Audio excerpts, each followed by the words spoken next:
This is a very unfortunate situation. Um, the Dr. Umar thing. Do we need to play the video or no? We don't have to play the video. My God. We can play it. We can play the video? Yeah.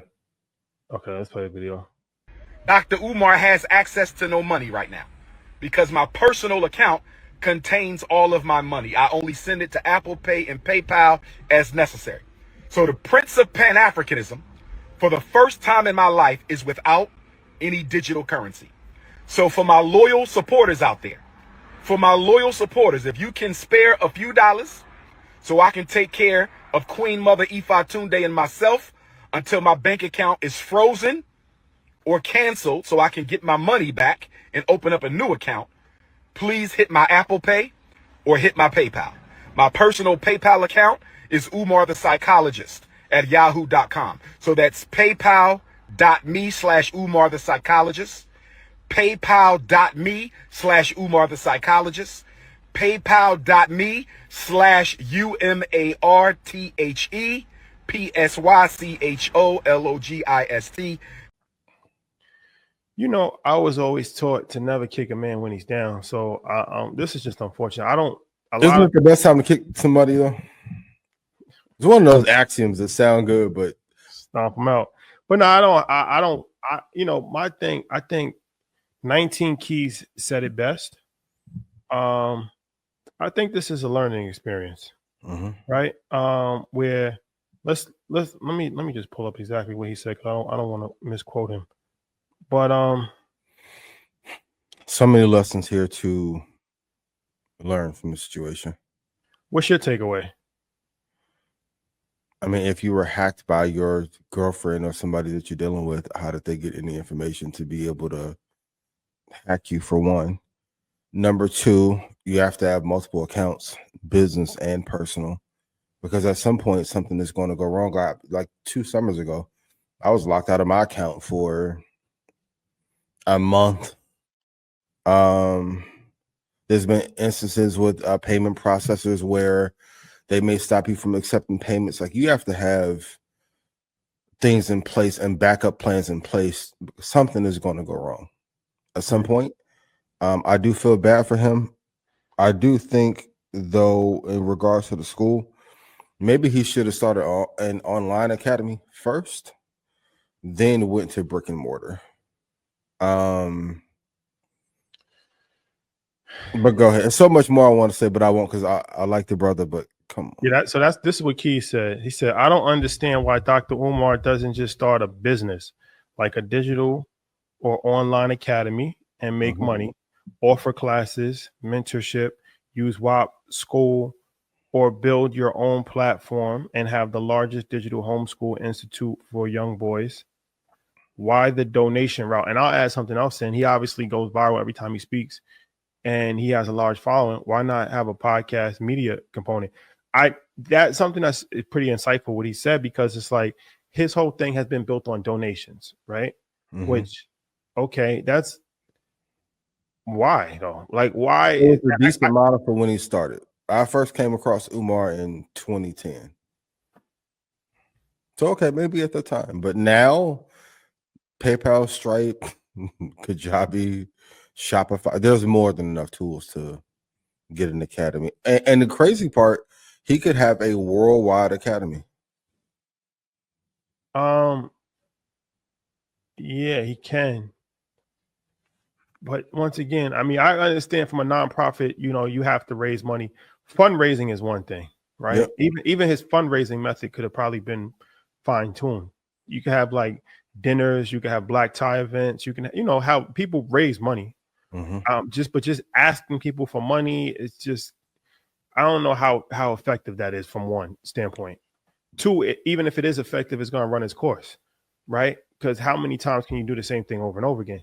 But from another standpoint of like, yeah, why doesn't he just have sustainable business models in place where, if not for the school, at least for himself personally, he could support himself? And maybe he does, I don't know.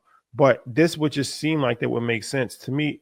A podcast, media, like Dame, he went viral so much. He said, I'm gonna do my own interviews now. I'm gonna interview myself. Yeah, that's smart. right? I mean, like, you know, so I feel like he could definitely have a hit show. Umar could have a hit show for sure. Even if he did once a month, be a hit. Publishing. I don't know if he wrote a book, but he can write a book. He speaks a lot. I don't know if he ever put on his own speaking tour, right?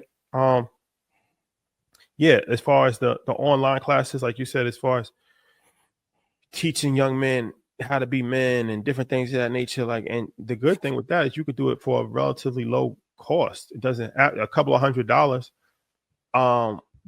If you get, you know, a lot of people to sign up, then that's a profitable model, right? You can do curriculum that you can send. Like, I don't know, I just feel like there's a variety of different things that he could actually build based off of his following and based off of his influence. Because no matter how you feel about him, he does have a following for sure. And he is influential.